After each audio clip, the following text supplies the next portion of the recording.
Now, welcome to a review of the first episode of the Halo series on Paramount Plus. The episode is called Contact, and what I think we'll do here is start with a non-spoiler review and then maybe move into some spoiler territory. That sounds fair. But before that, maybe we should establish that we are both kind of Halo fans. We've both played all the games. But not Halo experts. No, certainly not experts. I know a little bit about the lore. I've played all the games except for the newest one. You have played all the games with me. So I've read some of the books. You have not, but you also are very good at remembering lore things. So there's that. The human sponge. Exactly. But not SpongeBob. Okay, so starting non-spoiler, what did you think of this first episode? I liked it. I liked a lot about it.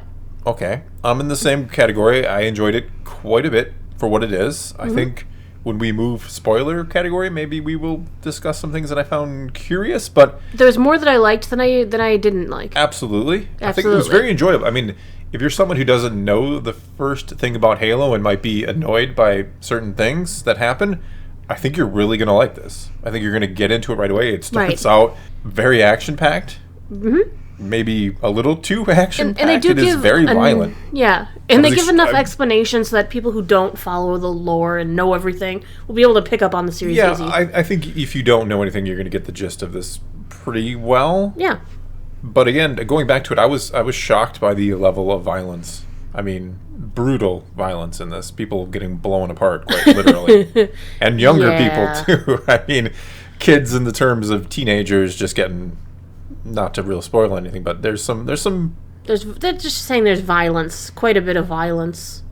And it looks really good. It looks like, I'll put it this way, it looks like good CGI, if that makes sense. Right. You're not fooled into thinking, wow, this looks like they're really on Reach, right. Or they're really on on an outer Madrigal. On an outer colony world, or no, you're not fooled to that extent.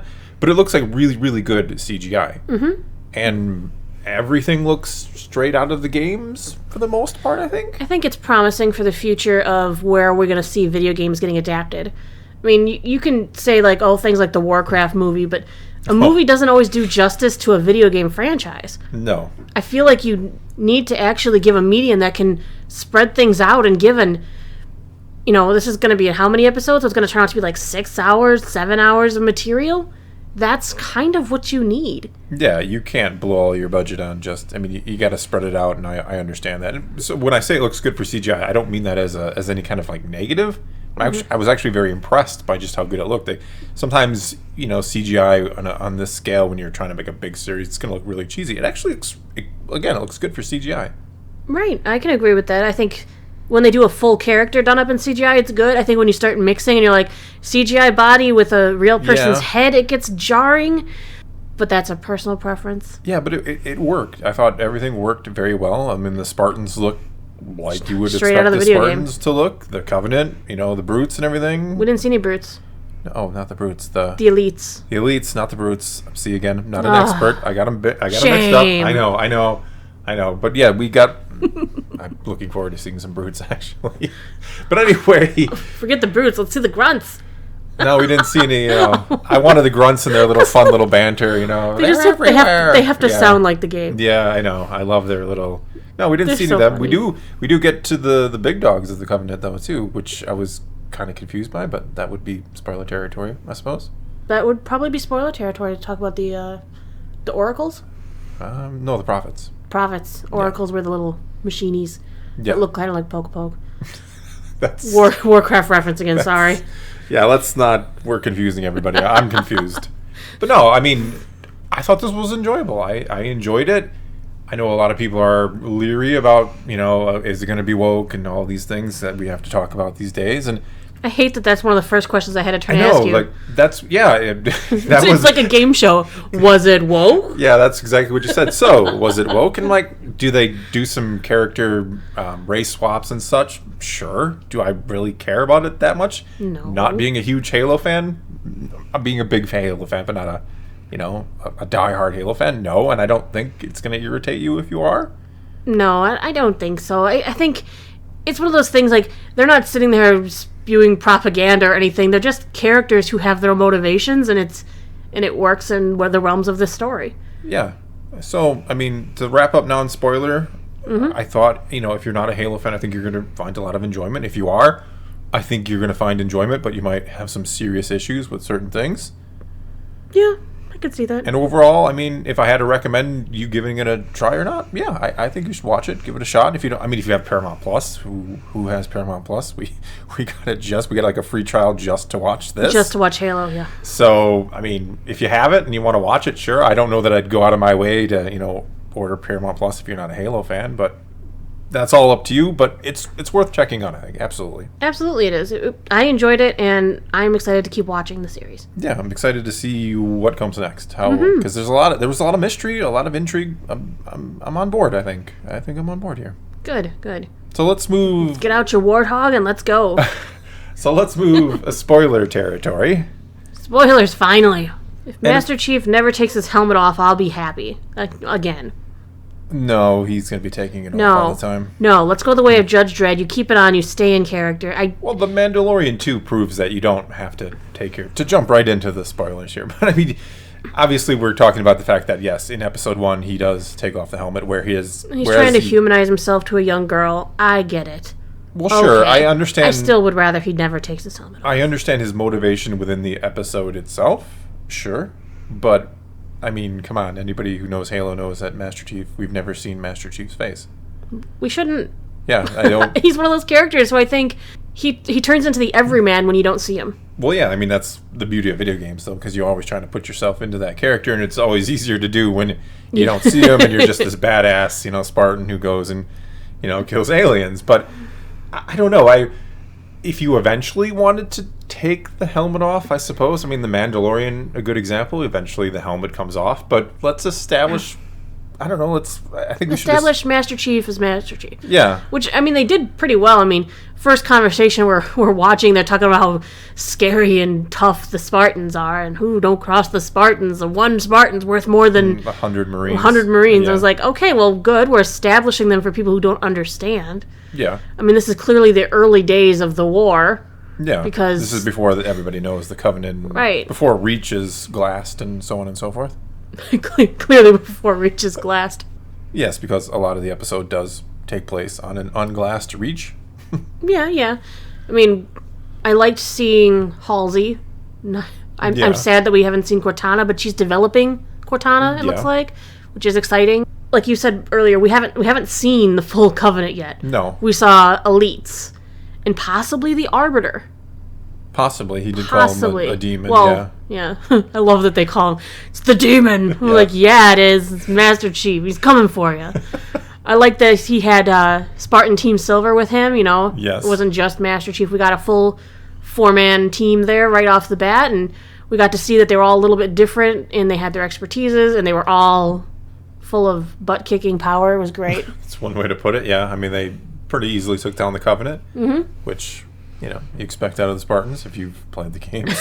That's mainly what you do. Yeah, that's what it's all about. I don't want them to go too far into the insurrection stories. Well, I was kind of surprised that they started with the kind of the rebels and all that, and they kind of they're doing it from that point of view. They started with it. As you talked about before, they do talk about the Spartans and what they are, and they're kind of painting them in a negative light, obviously, which I suppose if you are the rebels, that's how you see them. But it is curious that our hero is Master Chief, and your first introduction is kind of, he's going to be a bad guy, and by the end of the episode, I think he proves that he's not. So an interesting way to start it, I thought. Yeah, it is a little jarring that the Spartans, you find out right away, they pretty much can't think for themselves. Yeah, that they have no memories of their past life, and that seems to be kind of how we're going to humanize John here. Hopefully the rest of the Spartans as well. Well, we'll see. I have no idea. I don't like when they have Spartans fight Spartans. No, don't do that. They're like a unit. They're a family of sorts. We've done that before in the games with the Spartans going at it. I know. Well, yeah, but even in that game, it was one Spartan team. It was it Lox? Yeah. Trying to go after Master Chief's team, but they were still stayed with their units. True. But I can't wait till we see them actually fight more Covenant. I want to see them fighting the brutes, the grunts. We saw one prophet. We saw some human with them. That's what I was going to talk about. I didn't understand that. Maybe that's something in the lore I'm missing, but she could activate the same artifact that clearly Master Chief could. Well, I thought it was that in any human touch could operate the Well, yeah, because technology. I'm assuming it's Forerunner technology. Yeah, and Forerunner technology is human. Yeah, human yes. activated. I mean, they might be changing some of that for the sake of the story. Well, that's kind of what I Clearly- thought, because they seem surprised. I mean, then again, who knows how much they know about the Forerunners they- at this point. Yeah. Exactly, they seem surprised, and don't forget, we saw him drawing up his memory of him drawing a picture of the eye Of the object. item, yeah.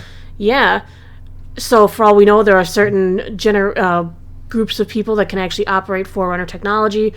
The girl is in the trailer. She's the one that's walking through what looks like the Flood, taking out a bunch of Oh, yeah, UNFCs. yeah. Very briefly. You had to point that out. I watched did. the trailer and I'm like, did you see the Flood? I was like, the Flood? No. That totally was the Flood. That had to be the Flood. Well, I They're know about by to the... infect them. I'm assuming my guess is the season will end, like, finding the Flood and maybe finding the, the first Halo installation that we've started out in the game. Who We'll knows? see. Or maybe We'll see. it'll be sooner. I have no idea.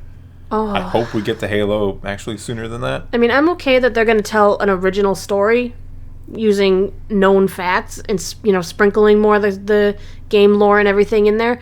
Because if they're just showing you the exact same thing you played through the game, it's not as exciting. I mean, this has I'll give you intrigue that. because you are going to give me an original story, but giving me a bunch of known factors. Yeah, I mean, as long as you're trying to honor what the games are, what the lore is, and you, in a case like this where it's already been theoretically done before, a lot of people have played through Halo, they know the story, so doing it all over again, I get that you don't necessarily want to do that. I get that.